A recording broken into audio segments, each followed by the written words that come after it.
Now, I know you've been complaining a little bit in the comments that you love how the podcasts, we've cut them a little bit shorter. They're no longer the 1 hour, 30 minutes, Benny McCarthy. It was all worth it, right? I'm asking you one more time for this one. It's a big one. It's an exclusive. It's Coach Rulani Mokwena. He's fresh from his stint with Wydad Casablanca, and he's joined us for the full hour. Please tune in, guys. You're not going to regret this one.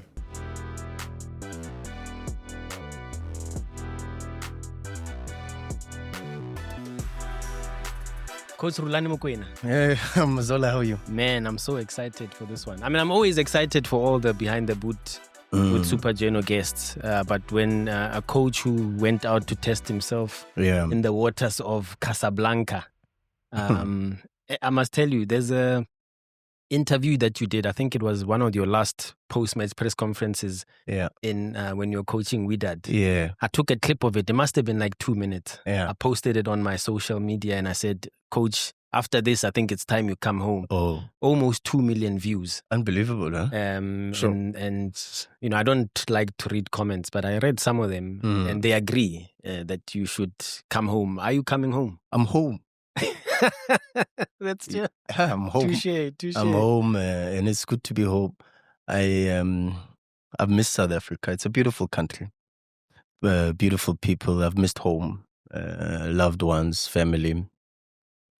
So yeah, it's good to be back. How was that Wydad experience? Amazing. Yeah, I would do it again, and I would do everything that I did. Maybe one or two things I would change, because nothing is ever perfect, but I would make the same decisions. I would play the same players. I would release the same players. I would stick to my principles, maybe even more than I did. So it was an incredible learning experience and something that my career needed. You're a better coach after that, you feel? Before even being a better coach, I think I'm a better person. I understand myself a little bit better. I was living in a country where I couldn't understand the language. That's tough. So I spoke to myself a lot more than I would have if I was in South Africa. And I think that made me ask myself a lot of questions. Also, in some of the most difficult periods, you tend to do a lot of introspection. So I asked myself a lot of questions about myself as a person, not even myself as a coach. And so I think that before being a better coach, for sure I'm a better person, better human being. It's strange because we all think we are good people, but honestly, I really think being in Morocco, a beautiful country also, by the way, incredible people. I can attest. I've been to Casablanca and Rabat, so I agree. No, beautiful country, incredible people, very difficult country. But it's an incredible country, and it was a great experience.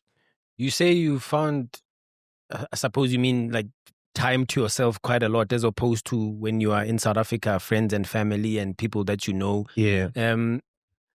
Was it because of, just how tough the job was coming in? I mean, obviously Wydad had a transfer ban. Correct me if I'm wrong. My recollection, you signed 29 players. That's unheard of. Yeah, we signed 29 new players. And people say we signed 29 players and Rulani was just spent money. But free agents. No, but there was a need for it. People say, he just signed 29 players. What's that? But there was a need for it because 90% of the squad had left. Yeah.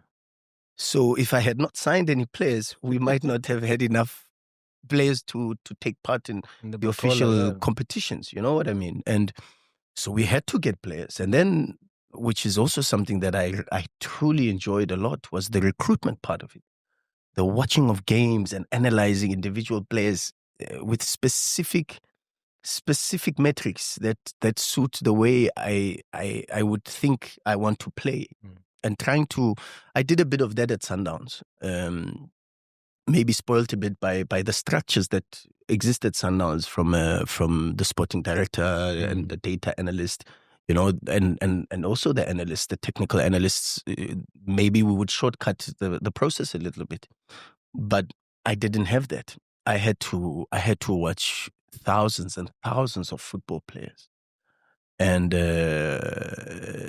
trim that down to specific 2 or 3 that I felt financially we could afford, and that is very, very difficult. And that's why Hamza Sakhi came and he was free. Mohamed Rai came and he was free.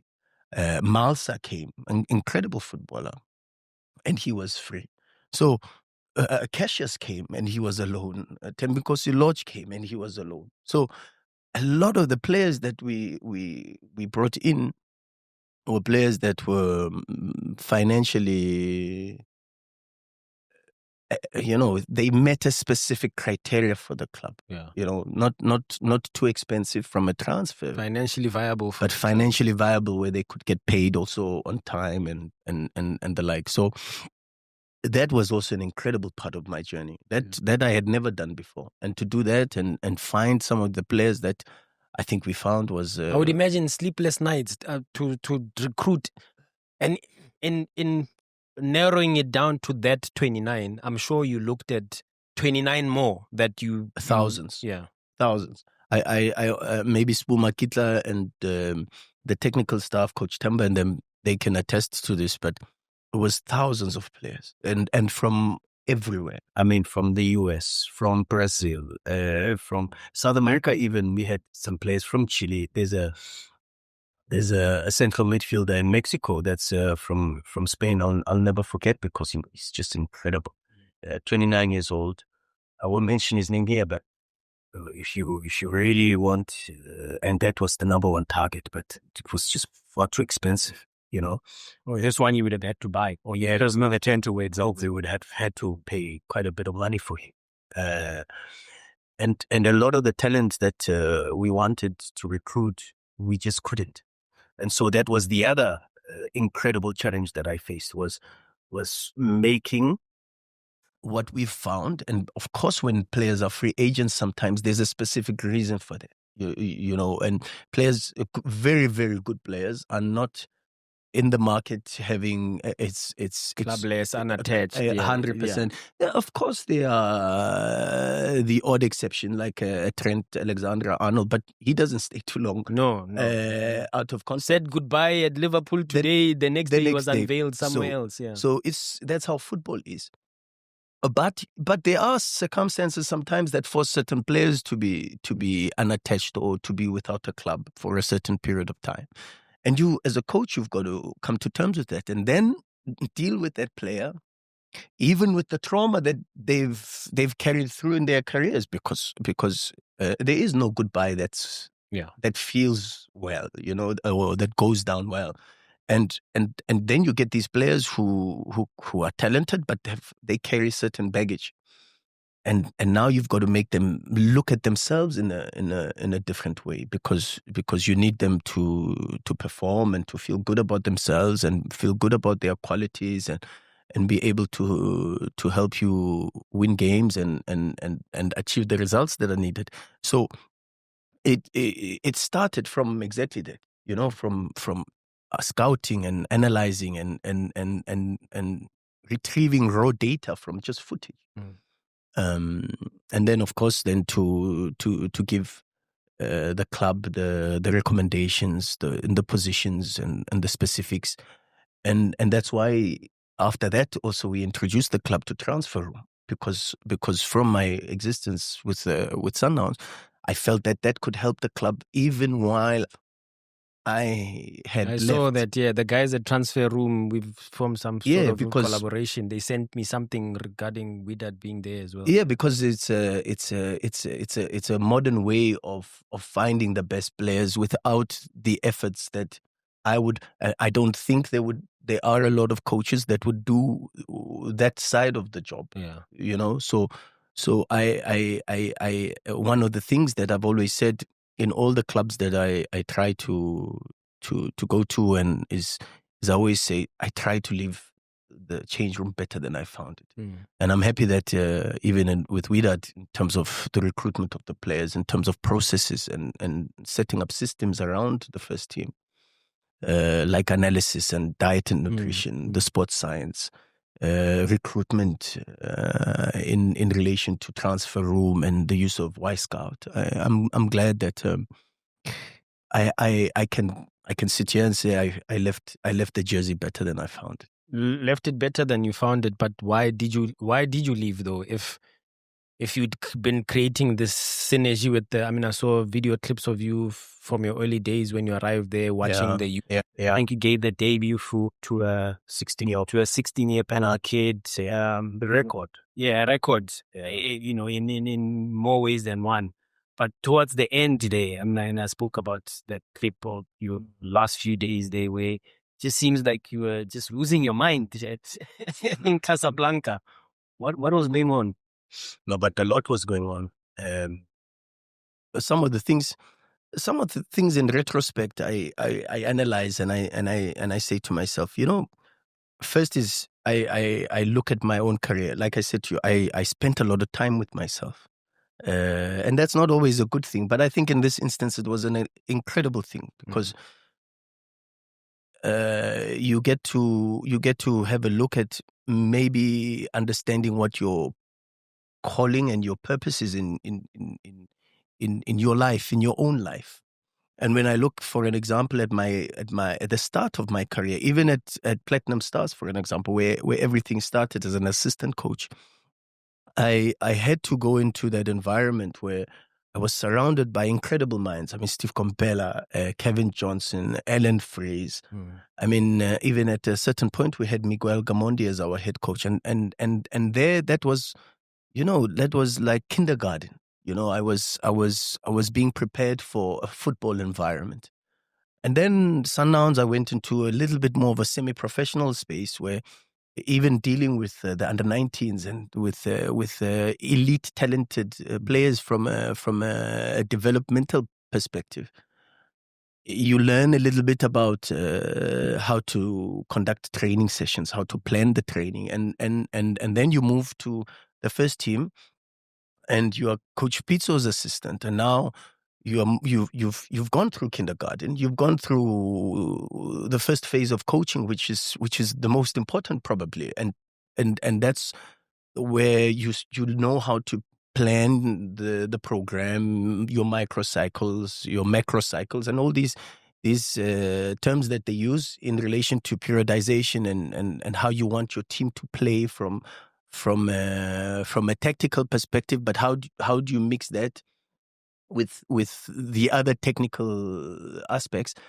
And you're working with under-19 players, so it's not necessarily about using the youth team to accommodate one or maybe two. Of course, you are hoping that there's one or two that make it to the Sundowns first team, like many youth teams. In under 15s, under 12s, what we always say as coaches is the team is not for the team. Sometimes the team is used to help carry a Percy Tau. There's one or two special individuals there, and there has to be a lot of focus on them to help them develop. And sometimes you find where we get it wrong in our academy setups is we focus on the under 15 team, and so that team must win the Nike Cup and that team must go to Manchester. But the truth of the matter is there's only one or two in each age group that will really, really make it to professional football. And that was the same with that under-19 team, where I had really very, very good players like Matisha, like Percy, who went on to achieve great things with the first team. But there was a Paseka Marco there that had to go through Chippa before going to have an incredible career at Pirates, But these are the things that when I look back at my career, I then went on to the first team, and I learned a little bit about analysis and preparation and opposition analysis and working behind the scenes in what it takes to prepare a team for Saturday. And I learned this from Imagine Now. I've worked with Steve Compella from a technical perspective. I've worked now with Pizzo Musimane from a technical perspective. I work with Mangoba Mneti from a technical perspective. And then I move into more of a leadership capacity, where I'm starting to learn more about what it really takes to be a leader. No longer a coach, a manager, but a leader. Because once you start to become a head coach, and this is now even from my experience in Wydad, is I am transforming more into that space where I've had to learn about leadership from Dr. Khoza. I mean,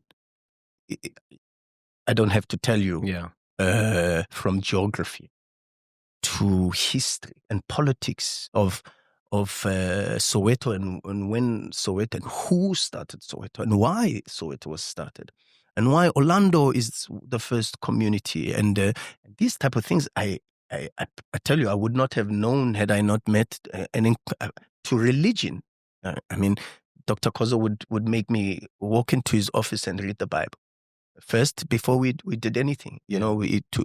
And that helped me. I tell you, I grew in leaps and bounds. And when I was in Morocco, this reflection dawned on me, is that then I learned about leadership from Dr. Patrice Motsepe. I mean, now I've learned about leadership from Dr. Khoza. I've learned about leadership from Dr. Patrice Motsepe. That's Harvard tutorial stuff. Yeah. Really, that's elite level. Dr. Very Patrice, few get that. Yeah. So I'm very, very fortunate. And Dr. Patrice, like Dr. Khoza, finances, politics, history, religion. I mean, we honestly, with those two gentlemen, I could talk about almost anything. General knowledge, almost anything, to science, to society, and to physiology, to tactics, even. You know what I mean? And then even at Wydad, I was really fortunate that I worked with Aidmena, because also well regarded in Morocco, in his space, also involved in the community and in the politics of the country, and is a member of parliament, and has a very strong holding with regards to the community. His father was involved as a president of a professional club in Morocco. His uncle was involved as a vice president of a professional. I honestly feel that really, when I look at my career, honestly, I've been extremely fortunate to learn about that. And that's why I say I don't even think more than being a better coach, because of course I think I was sharpened a little bit more. Yeah. But I think I'm a better person, because when I take in all the lessons that I've learned from the great leaders that I've been privileged to be in and around, I would hope that even if I am just 5% of an accumulation of all three of those characters, I would presume it would make me a better person, much better than I probably would have been. Yeah, but you still didn't answer my question, Coach. I think I had reached a point where the period I was there to serve, the reason I was there had passed. I had said I want to awaken a sleeping giant. And this is why sometimes you have, because they'd finished sixth in the previous season before you came. And I know they don't like it when I say it. You know, they no, and when you remind them. No, I don't. But I don't say it to remind them. I say it to remind myself. Yeah. Because in the mind it works like this, and that's why they say your goals must be specific, measurable. So you have to measure your progress. And so when I say the clubs finished sixth last season, I am by no means belittling the value of Wydad Casablanca. That's why your predecessor is not there in the first two. Exactly, because if the club had done well, I probably would not be in the job. And also at that time, I remember when I arrived, the president said, "Yeah, welcome. It's going to be difficult." Yeah. I'm happy you're here because no one else wanted the and everybody in Morocco felt it was like a poison chalice. Yeah. You know what I mean? But looking at how you left, it kind of feels like it is. Not even. It's a very difficult club, and it's going to be very, very difficult for the coaches that come in because the dynamics are very very difficult. Yeah. I think maybe they suit a Moroccan coach from a communications perspective, from a cultural perspective. I think so. And I say communication number one because I think that was probably my biggest hindrance. So you had a translator every time at training session? Not necessarily. Yeah. So what I did was, and I don't think I don't know whether that was the right way to do it. But what I did was I made one of the players a translator. He was so fluent in English. Yeah. That I felt it would have been better to have a player that understood my instructions, my voice, to transmit that to his teammates. I felt that, and honestly, I still think I think he's going to be a top coach, Dariani. I told him the other day also, but that's how we worked. We worked in that, but you see what I'm trying to say about that is I'm not sure you should need a translator for working environments like ours, where there needs to be a very strong emotional context that puts us together. Yeah. And one of the most probably the most effective component of establishing is language. And the fact that I couldn't have one-on-ones with the players without needing a third person, and sometimes also that dilutes. It wasn't so private anymore. Exactly. Yeah. Sometimes it dilutes some of the conversations because some players are not so comfortable to talk about certain things around other people. A third party. Yeah. You know, so it took a bit of time to develop very strong relationships with the players, and by then we had already lost 4 games in the season. Yeah. Where I could now start feeling that I have a team, you know, and it was always going to take a while. Yeah, but it took longer than what I expected, and I think one of the biggest reasons for that was my lack of being able to articulate myself in the home languages like French and Arabic. And even though I got a tutor for myself and Coach Tamba, and we started learning the language Arabic, and I wanted to start with Arabic because that shows also a sign that I am with you. Trying, yeah. I'm with you. I'm not studying French because, of course, French gives me possibilities to open many other doors, you know, even in Europe. But I'm investing in being a part of you. Yeah. So I think at the end, to answer your question, no, we've gone around, right? To answer your question, I think I had served. Good thing we have time here. I think I had served my time. I came and I said, I want to awaken a CP giant. And I can sit here today and I can say it's awake. It might not be breathing and come across as fierce and as strong as like in caffeine. It's in a list it's Wasile de Karaziz.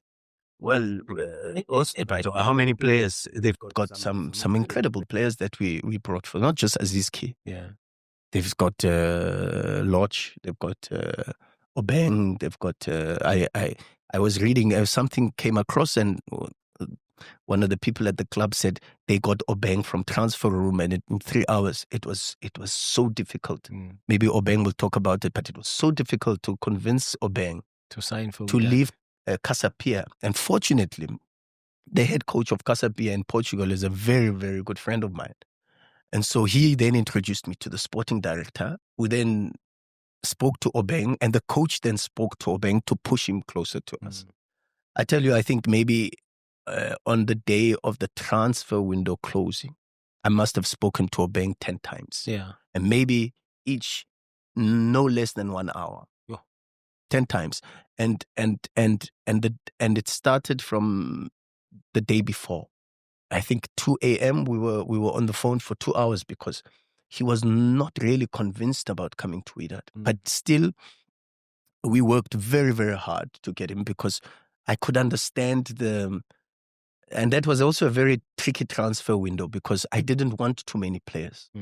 But also we wanted the right quality in terms of what we needed. So we had to get Mehdi Benabid, who I had to also work very, very hard because he was not convinced. He had offers to go to Europe already. And he was at FAR Rabat, and he was. I watched his games. It was unbelievable. Mazola, I really couldn't believe that a goalkeeper with this capacity was not playing. And it started actually after we played FAR Rabat, and El Moti made a mistake. And I said to the president, we have to get competition for Moti. I'm gonna try to get you now to answer my question.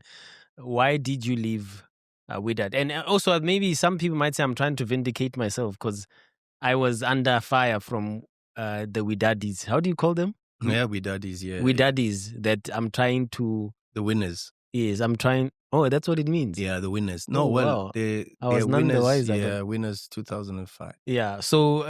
incredible fan base. Incredible and quite hostile as well. They were quite hostile to me when I ran the story that you had gone 8 months without getting paid. Yeah. And they're saying I'm trying to stabilize the team. Who gave you all this information? I even texted you and I asked you, who's your source? Because everyone says I'm giving you information. If I had to reveal my sources for any story, I would never have scoops for one, and I'd be out of a job very quickly. Very quickly, because I would have broken any sort of trust. It's like I said to you the other day. Yeah. Can you write a negative story about me also? Because they think. Anyway, let's move on. Anyway, so why did you leave? Is it the money thing? Was it the results? Because I struggle with the notion that it's the results when it can't have been. You've signed almost 30 players. And by the time you were heading out, you were third on the log, or even second, if I'm not mistaken. I know Berkane had already clinched the league with 6 games to spare, but you were close. Yeah, I think there's a lot of things from both my side and from their side, where we felt that it's not working, and you were correct about the salary issue. But it was an issue that was, at that time, I think it coincided with my agent being in Morocco, and the club was in discussions to sort out the issues that were there. But it wasn't necessary about that, because when you love something, and I love coaching. I love coaching. I do this because I love it. I remember Owen Hardridge saying to me, as a coach, you either coach for the passion or for the money. And really, when I arrived at Wydad, I asked the players. One of my first meetings with the players, because still then we still had Al-Bari. We had Yusuf Moti was there, who was there last season. Jamal Harkas was there, and he was there last season. And then with also the new players, one of my first meetings was how did the rival Raja do a double? And yet, when I arrived in Morocco, I was told that they underwent the same type of financial problems and administrative issues with their president, etc., etc., etc. But they were prepared to put that aside and go out and represent the club for the badge, for the. And this is something I felt sometimes was missing. Yeah. But I had to be the one that showed, even in moments where the players were disgruntled about payments and things like that. I had to show that I don't decelerate. I'm not focused on the money. I'm focused on representing the club and making sure that we do the best that we can every single day, and that's what makes me so calm about everything. I think in a way I've allowed God just to be God. You know what I mean? Because I know that I gave it my best. Yeah. And under very difficult circumstances. But at the end, I think the noise got a little bit too loud.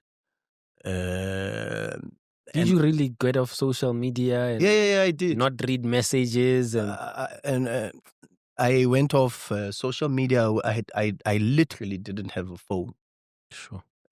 For most of my time in Morocco, I literally didn't have a phone. And so there were times when they would have to contact.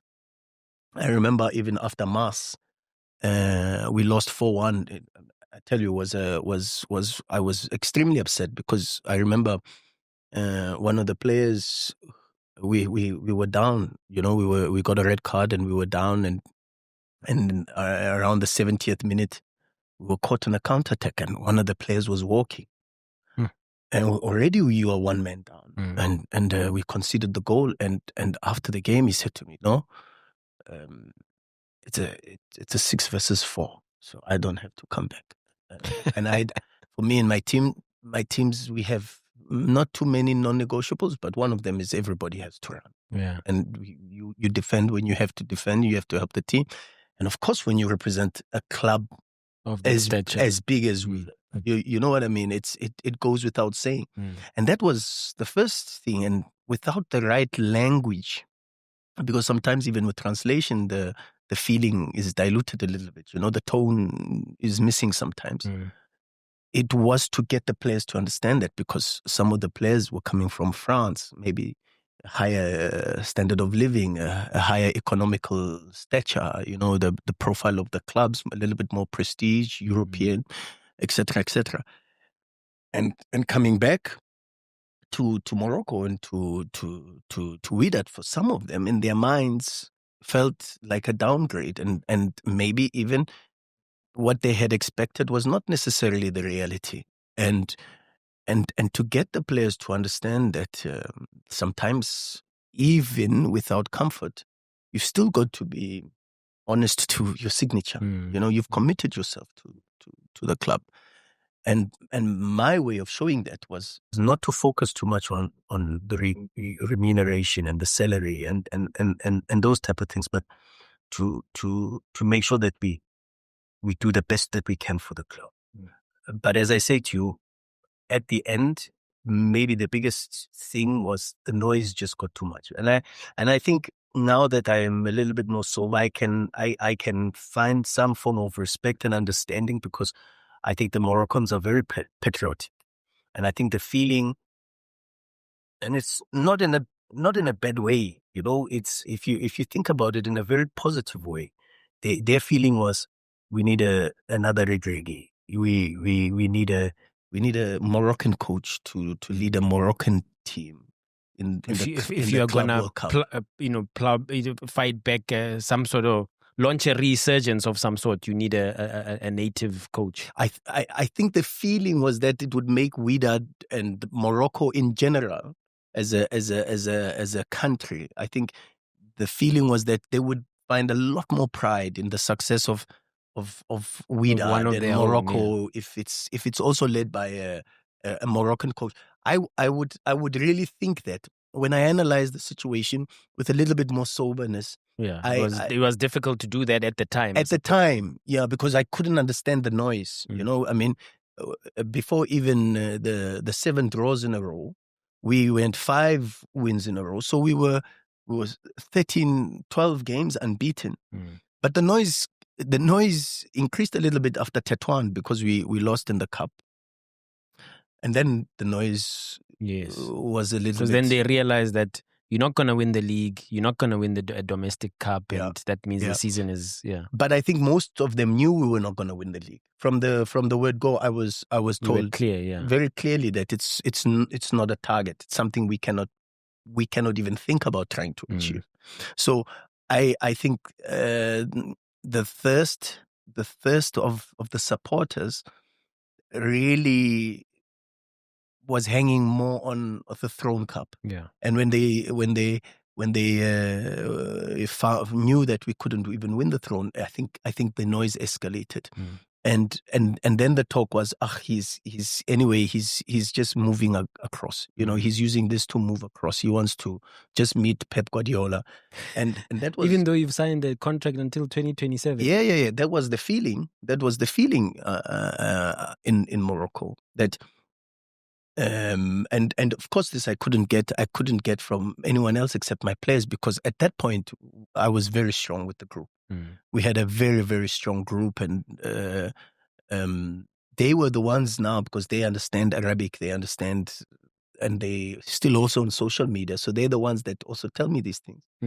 And I remember after that I met the president, and I said it's crazy that the people, in fact even the vice president, made it worse, because he said, "Do you love this club?"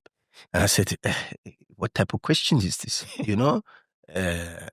Really, with everything that I'm going through and sacrificing. I mean, it's not. I don't want to turn it into that, because I'm a little bit more positive about the experience, but with a lot of challenges that we had to absorb, and sacrifices we had to make, sometimes even beyond what is necessary for a head coach of that type of club. It was only because of the passion, and only because of the love and the deep-rooted attachment I had really grown for the club, And I remember when I said to the president for the first time after we lost the throne, I said to him, I think it's time for me to call it. He said to me, "Coach, you're going nowhere." I said, "What do you mean?" He says, "Coach, as Wydad, we haven't won this competition in 20 years. So how can I judge you on that?" And that statement is the one that actually made me think about things in a different perspective. And really, I could agree with him, because as much as we wanted to win, I mean, that game was ridiculous. If you check that game, I mean, we had so many chances, we dominated. And I remember at halftime, I said to them, "Guys, these type of games remind me so much of cup exits and upsets, because you just dominate the game, and you're so comfortable, and one moment the opposition takes it." And that's exactly what happened in the second half. Yeah. And I remember the players coming into after the match into the change room and saying, "You told us what was going to happen, and sometimes we just don't listen." So I think at the end, it was not necessarily about the results or me being unhappy or anything like that. I just think the pressure became too much for the president. So not necessarily about the money. Yes, you want to get paid, obviously, when you're working, and not necessarily about anything else within the club. But did you feel a sense of betrayal, though, that there's a sporting director who's given the job while you are there, and now he's the head coach? That's a good question. It's a very good question. And again, this is one thing that he may have he may have made mistakes, and he's funny enough, we've had this conversation where he's told me his mistakes and he's told me my mistakes, the president of Wydad, and I thought you were talking about the no. But one thing I can tell you is not one staff member at Wydad that came after I was signed as head coach, not one, not even one,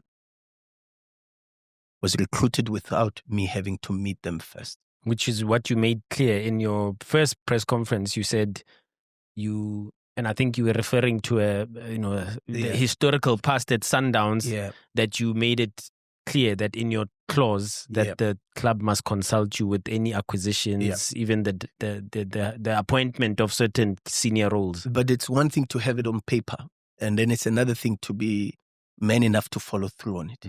Because there were even some of the appointments, like the technical director, was not an appointment that I felt we needed. I think Wydad can use the position of the technical director as a resource in another way. And I understand the need for a technical director. But I think at the moment with where the club is, let me make an example very quickly. It's like let's say you're Cristiano Ronaldo and you get injured. That injury does not profile you. You're not less of a world-class player because of the injury. It's just in this period of time, the next 6-7 months, you are unable to fulfill your normal standard. And in that period, there's a period where you have the pre-op work that needs to be done, then the surgery, then the rehabilitation process. And even the rehabilitation process has different layers of physios and medical attention that you might need. And then maybe after you need a conditioning coach and you add on. And this is what I say about Wydad is the club is a big club. Is one of the biggest in Africa. But it's not in that state at the moment. Do you know what I mean? Yeah. It's in a state where it needs a little bit more care in certain areas, in the administrative, the recruitment, in the analysis in relation to how is the team performing and where do you want to see the team performing. And I think those type of structures were structures that we were fortunate enough to put in place with the support of the president and the support of the office.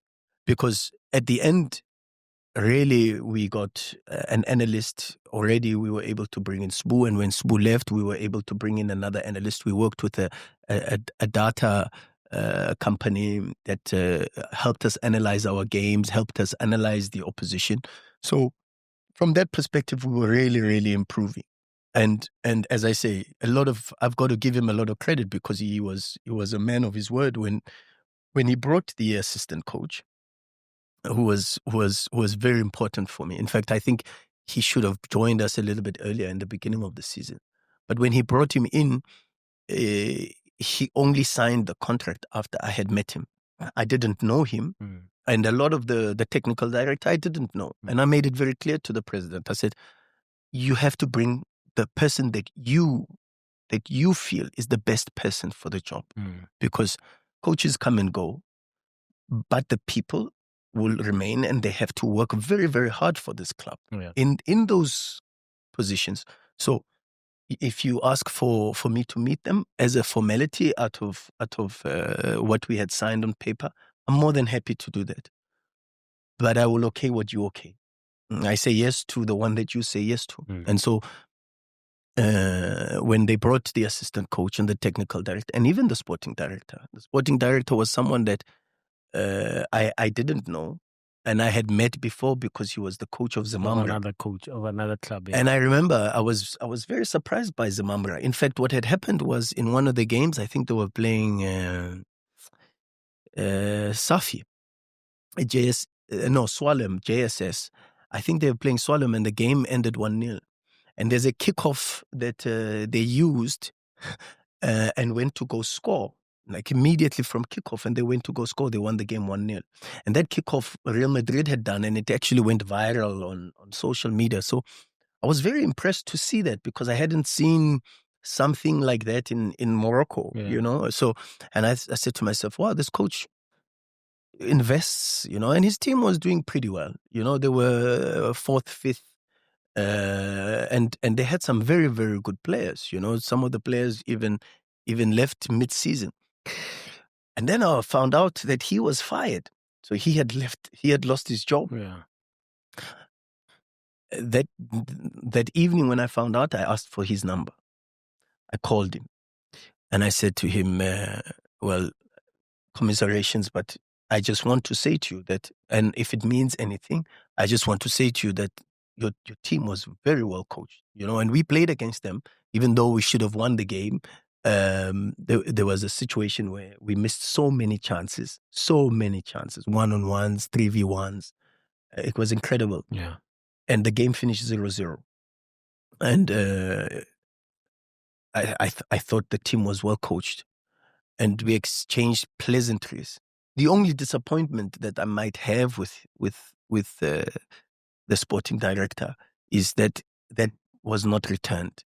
That even when, also after a discussion that I had with the president, even when they had said he must finish off the season because of the noise and the pressure from the fans, I would have expected maybe same type of respect, acknowledgement, a call that says, "Listen, I'm taking over the team. I want to say 1, 2, 3, 4, 5," and that didn't happen.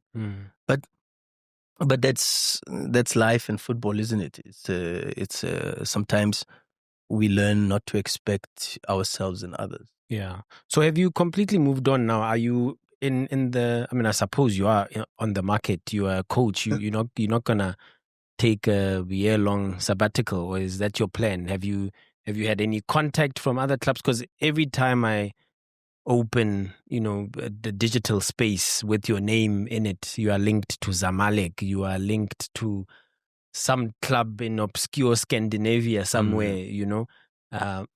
And even some suggesting that there's a vacancy at your old club at Orlando Pirates as well. Is that true? Have you been approached? Are you looking anywhere? Are you sending CVs? Do you send CVs?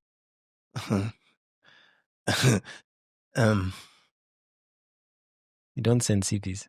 I heard Coach Pizzo. Coach Pizzo, there's this famous audio clip we like to play on Metro FM with Coach Pizzo saying, "Why must I apply?" In fact, speaking of Coach Pizzo, and also with your question, and I'll start, there was strong rumors of myself joining Zamalek, and in fact, and I will speak a little bit about this, but a bit after this, and this is one of my problems is I move from this to that, but anyway. And it's difficult sometimes to have a conversation with me, which is also one of the reasons why I said to Steve, I've got to change my technical team. Yeah. I think I'm too comfortable with them. I need people with new voices, because who get you to zone in. Yeah, who pulled me back a little bit, because when you hear the same voices all the time, it's easy to pretend like you are listening when you're not listening, and it's not that I'm doing it intentionally. It's just how my and that's probably one of my weaknesses. Even though I don't believe in weaknesses, that people who have weaknesses and strengths, but it's one of the things that if I could change about myself, I would. Yeah. But it also helps me because I'm able to observe things and quickly catch patterns, especially when I observe matches, and it helps me because. Okay, and let me be that voice now. Can you answer the question? So no, I was telling you about Coach Pizzo. Oh, okay, yes. So, and I've got incredible respect for him, and I'll tell you something that not a lot of people will know. Maybe I break this to you now. Is when I was linked to Zamalek and I was still in Morocco. So I phoned my agent and he says, "Yeah, I'm getting calls and this and that and people are talking. What do you think?" I said, "Yeah, but they say Coach Pizzo is also in the running for this job." He says, "Yeah, I don't know. I don't know anything about that. They just called me about you." I said, my respect for Coach Pizzo would never allow me to compete for a coaching position with him. Never. That for me would be one of the biggest crimes I would ever commit. So he says, "What do you mean?" I said, "You have to tell the people if they are speaking to Coach Pizzo, then I remove myself. And as much as I'm honored, this is Zamalek we are talking about. It's an incredible club with an incredible history and incredible potential. I spent some time watching their games, and I see. In fact, Zizou is unbelievable. But you can see that it needs some reinforcement in certain positions. But as a human being, because I always say this to myself more than to anybody else, that I want to be known as even if I know myself as a good person, and I don't have to seek validation from others. I want to be happy with myself when I go to bed. And this is very, very important. And I don't know how far and because since then I haven't heard much from my agent about Zamalek. But it is true that there were talks. There were talks with Al Ahly. There were talks also with one or two other clubs in Egypt. But let's see how it goes. It's just incredible how in football, even with the noise, the football people still. I got a message, an email the other day from some guy who apparently got my email address from someone, and he's an Italian data analyst specialist guy, and he said to me, "What an incredible job you did at Wydad." And when I replied to the email, I said, "Thank you very much." He says, "We're following you all the way from Italy." And when I replied, he said, "All we do is we punch in the numbers, the data, and how you've developed your identity as a coach from all your clubs that you've been. You stand out as a coach that's very, very clear. And when we use certain metrics to search for the profile of coach who plays the profile of football, you really, really stand out." And that humbles me, because I honestly, because I believe this. I believe that we did an incredible job at Wydad. I honestly believe that. You did, yeah. And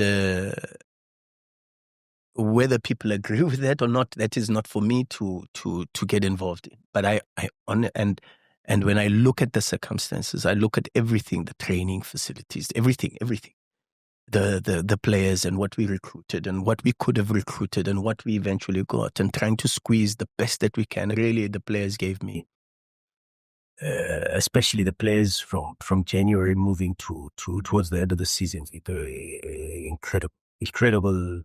So to still have that type of traction in the market and respect is something that I'm extremely proud of. So with that in mind, is coming to the PSL an option? If you've got people tracking you abroad, it opens the door. And you've done your coaching badges. You're trying to get to the level where, it's hard for black coaches, as we know, as we've seen with the number of black coaches in the upper echelon of European football, English Premier League, Serie A, League One, or whatever the case may be. Would you then consider coming home a step backwards, or how do you view your next move now, whatever that may be? I know I also didn't answer your question. A sabbatical is something that I'm considering. and yeah, a lot of people laugh when I say this, but it's true. Honestly, I am considering a sabbatical. I've yet to meet a coach that will stay that long away from something that they love. Thomas Tuchel has done it. Pep Guardiola did it also. You can go. So many coaches have taken 1 year off. And it's not a bad idea, I can go back to Black Poison. I can try my ideas there, You don't feel like you kind of come out of the... you need to be in the market. You need to be in the space. You need to be seen, for a lack of a better word. Being seen does not necessarily always mean... But it doesn't mean you have to... Yeah, you don't have to settle. You're not growing only because you are being seen. The roots still grow underneath the ground. Yeah. Do you understand what I mean? And there are times, I'll make a practical example for you. When I went to Chippa from Pirates, everyone was laughing at me. They're on loan and this and that. But Mazola, that was the most important period of my coaching career. And you know why? Because really, you coached one. Yeah, but remember, there was then COVID. Yes, true. So I was like a crazy scientist messing around with training drills and training programs and periodization and how to train a team, because I knew that the weekend's game did not have as much significance as a PSL match did. But I had a PSL team. I had professional players so I was like a young scientist in a factory, in a lab, calculating how much mercury to pour in here, if the volume is good or the intensity is good, So, and I improved my training curriculum, and it moved into a way where already we had developed this playing style and these principles within a game model at Pirates, and this was coming out. And even with my time going to Liverpool to refine some of these things, I then got an opportunity to attach the training needed for that. So I was able to make mistakes where maybe the players played with a little less freshness than they needed, and I could go back and rewind and review the training load and the intensity and even the content of the training sessions. So I don't believe in step backwards. I honestly don't. I believe that I will be where I think my career at this point in time needs me to be. And that is so the door is wide open for PSL too. Yeah, why not? As long as it's not, there was a club, and I was very disappointed, and maybe I can say it in your thing, Richards Bay, and I like the new boss of it, but I was so disappointed when Jomo said live. He said, "No, we never spoke to Rulani." Oh, so you did speak to him? I spent the whole weekend with these people. He flatly denied it. I was going, no, he flatly I denied saw it. that, and that made me. I asked myself, why would he do that? Yeah, you know what I mean? I mean, why would he? Because so you spent the entire weekend with the Parkway guest boss and Jomo Biela himself. Yes, because the Park Tate Thabiso. Yes, Parkway guest. Yeah, he's an unbelievable. I like him a lot. I was so convinced, and I was so far into the project. Yeah. He had sold it to me to the extent that I agreed to fly to Richards Bay with him to check the potential facilities, to check the club where it's based and what facilities we could use and the facilities that were on offer, and to me, it was we were that close. And that's when I asked myself, I said, but what was the intention? Maybe to make me look. But anyway, it's a club also that I like now a lot. I follow their progress because of that. They did well eventually. They did. Yeah. They qualified for the top 8. They've got some very good players. I was catching up on the PSL now. The last couple of weeks, I've been watching some of the games. Butuma looks very good. His movement is good. But even last season already, you could see some very good signs, even though he wasn't playing so much. Do you feel the league improved from your opinion? Also, when you left, Sundowns beat Pirates 23 points. It reduced a little bit this year. I think it was a bit of an abnormal season with the stop-start. Pirates had a very good season. Yeah, Pirates had a very good season. I think they beat their average. Their best ever points ever in a season, if I'm not mistaken. And so also with playing so many youngsters, it's really commendable the work that the club has done, and also Jose has done, because he's done and also going that far with the squad that they have. And having not signed anyone in January as well. Yeah, to go that far in the Champions League was really, really a great achievement. And so I don't know. I really haven't watched enough to say that. It would be wrong of me to say whether the standard has improved or not. I haven't watched. You have to be involved. You have to be on the pitch. You have to be in the games. You have to be there. And I don't think I was there. Okay. Let me ask it a different way. Do you think anyone can catch Mamelodi Sundowns? Well, Sundowns. I also think Sundowns had a good season.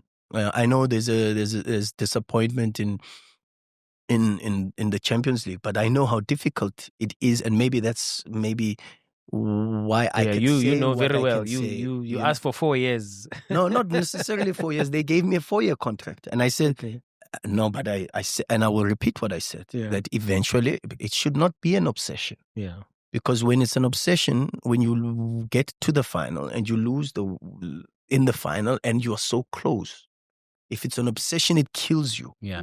The mood in that camp. I was in Cairo. It kills you.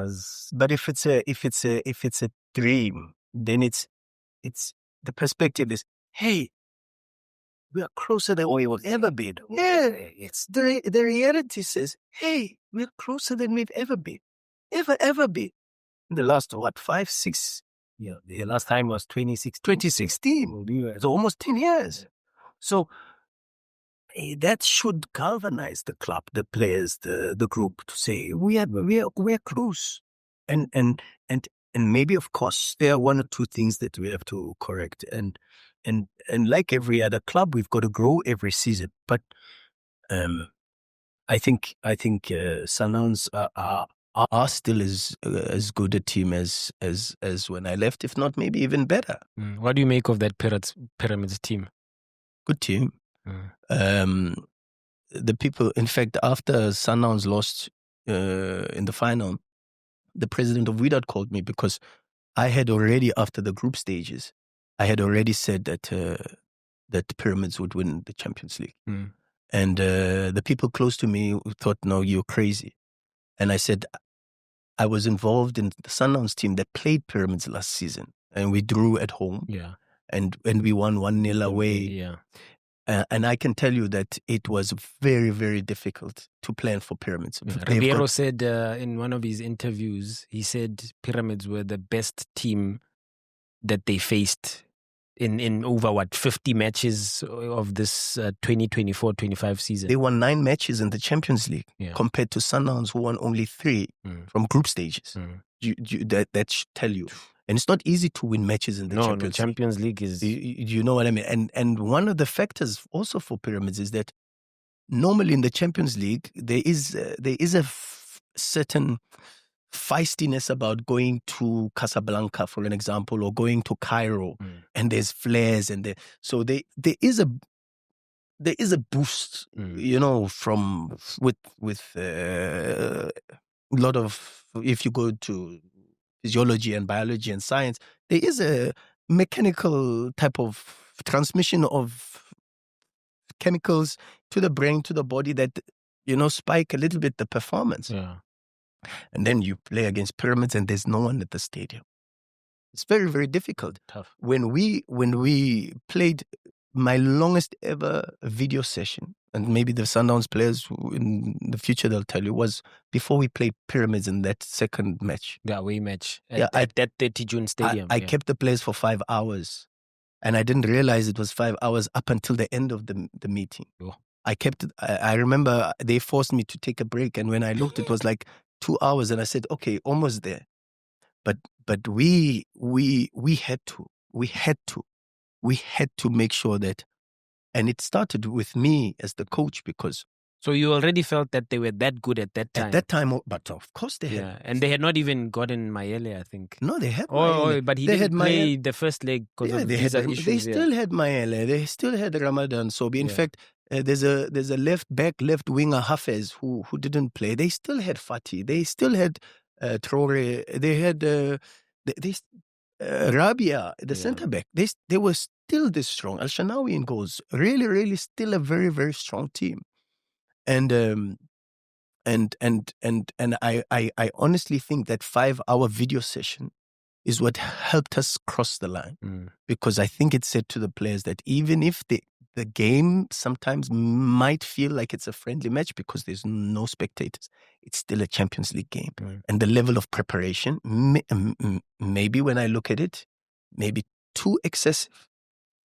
But in hindsight, I'd rather be too excessive and regret it later. Then have regrets later. Yeah. And there are moments where that is one thing I say to myself, I do not want any regrets. Let me end off with this, Coach. It was obviously a dream initially to try get there with Sundowns, and then you left to try get there with Wydad Athletic Club, Club World Cup, facing a coach that you admire so much in Pep Guardiola.